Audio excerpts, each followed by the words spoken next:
Welcome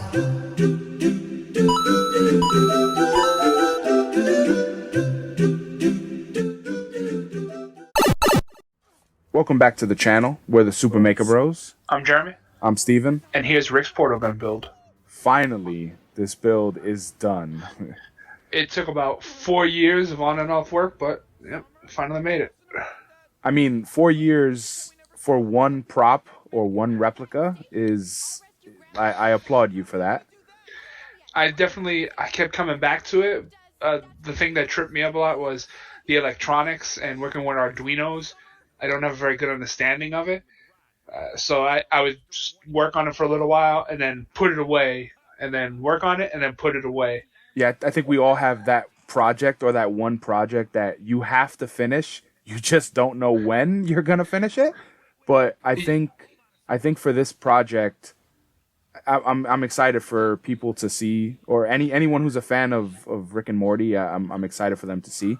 But one thing I did want to bring up is we were featured in a webinar, and that's how, we're featured, and then we're like, you know what? Let's post the whole gambit of information that we used for the build. The webinar was called "Bringing Superheroes to Life with 3D Printing," and it was MAKERBOT. Yeah, they showcased our portal gun and one of our other builds, the Ghostbusters Neutrona wand. So it was pretty cool to be featured. I think. Yeah, to see our prop in someone else's hand, and like that terror feeling of, man, I hope they don't break it or drop it. Yeah, especially because the portal gun has the glass bulb on the top, and when we packed it, I packed it with the big air bubble packaging. Luckily, I had some from a package I received, and that was my biggest fear. I was like, man, if you take this and it breaks or it cracks, I gotta rebuild it. I gotta fix it. I gotta strip this thing out. Another 4 years are gonna go by. Oh no, I'll get it done faster this time. No question there. But I think the coolest part, besides getting featured, we got to hear a lot of questions from people who are new to making, old to making, like just the whole gambit of viewers. And we're gonna answer every single question that was asked during the webinar and on the back end of the webinar. And hopefully we should have the link to the webinar we can post in the description. Yeah, and I would say definitely go over there and check out the webinar because they had some of the good stuff and a lot of good info. It's good to answer questions because I've definitely been on the other side where I want to ask questions. So, taking the time to answer some questions. And plus, I'm dying to talk about this build and the struggles that I have went through to get it. Yeah, I think that's the coolest part as well. Or another cooler part is just hearing the journey, and I think people are gonna really enjoy that. So let's dive in.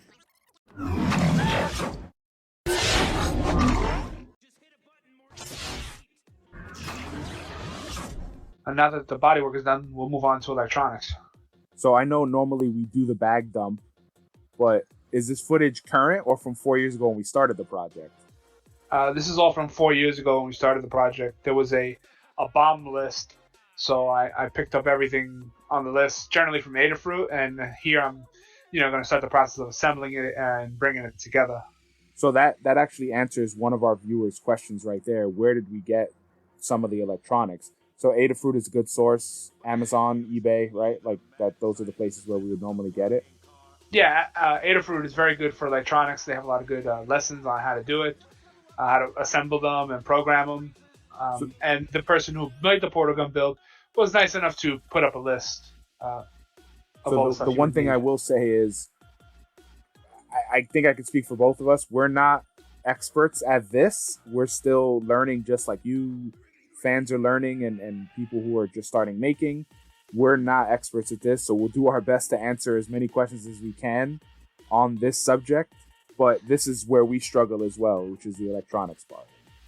Yeah, definitely struggled. I'm assembling them as best as I know how, kind of more like I'm reading them than truly understanding to know what I'm doing or what goes where and how it works. So you're looking at a diagram right now? Yeah, there's a diagram that was provided for the wiring, what goes where.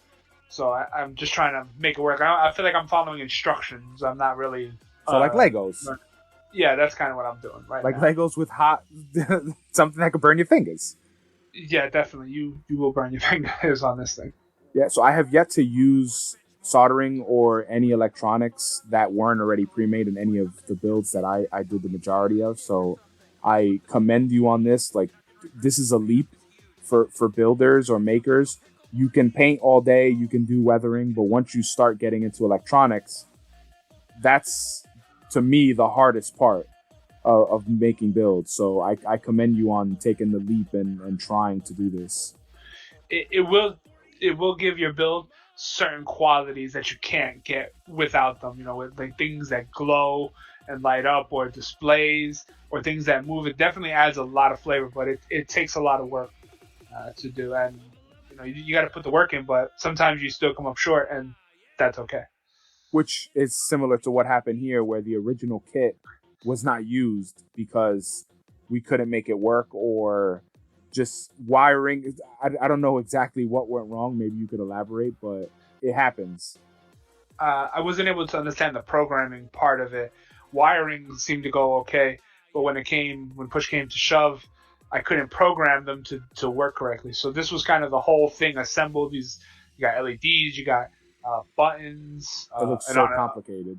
it is an on and off switch, lithium battery converter. Fuck.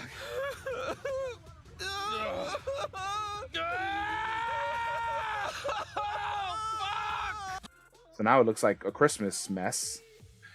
Yeah, I've gone back to the drawing board, and I scrapped all the initial electronics, and I pulled out some battery packs and some LEDs because I still wanted this build to light up. So I'm kind of showing that I was proof of concept that I was able to get it all in there. So here's one thing that we always keep in our builds, and that is fails. Yeah, these battery packs don't actually fit in there, and this is the third different battery pack. What I had a double A one, I had a double A one that can hold 8 batteries. I ended up with these, and these still don't fit. So it's time to manhandle it. So yeah, so you're gonna start cutting the parts, like cutting the housing that Yeah. holds. It looks funny, and I know a lot of people watching, or new makers are gonna say like, why would you do this? Like, it's one of those things when you're so deep into a project that you're gonna finish it. And Yeah. we all have that one project where it's like, I don't care, I'm gonna cut this, I'm gonna make this fit. This build is for me, it's gonna go on my shelf. I don't care how ugly the inside is. Yeah, and not just that, but everything in those battery packs that you need is wired into the top. Everything else is just a case. So, and to your point of I'm going to make it work, even if I had to wire that top of the battery pack to the battery separately to get it in there, I was going to get it in there. And at this point, this is me. I've reset everything. I picked up some pre-wired LEDs because I went through about 10 LEDs blowing them out, because LED current has to flow a certain way and they need resistors. So this is like the third incarnation of electronics. And as you can see, the writing in the bottom right hand corner, those were sizes, and I was writing down voltages, trying to understand it, and I finally got it to work. I laid it out, and Not a viewer question, a me question. Were you testing it over and over just for your own sanity to make Yes. sure the light? Okay, Constantly. I never asked you that, but I was just curious because I when I watched the video, I'm like, huh, he keeps testing it. I'm wondering if that's just like sanity wise, like because you do that with Christmas lights. You Yep. keep plugging them in because you're like, man, I better not wrap this tree, and now it doesn't work. Every time I moved something, I repositioned it, I did it, and then you see that I slotted in that button. I had to desolder it, put it in, and then resolder it. Now I'm testing it constantly to make sure.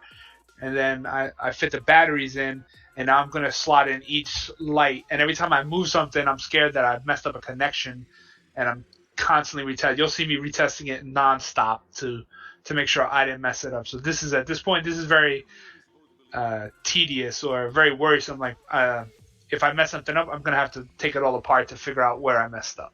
Well, the good thing for any new maker is you're going through the steps so they don't have to, right?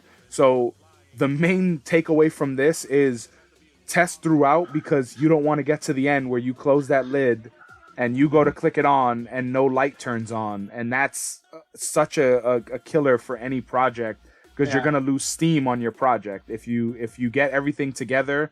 It's like gluing everything, and at the end, the last part doesn't fit. Yeah, test as you go, and then you have to work in certain constraints because you see, I had to put the light through the hole, and then put that into the gray thing, and then put that back in. I like what you got. Good job. Yeah.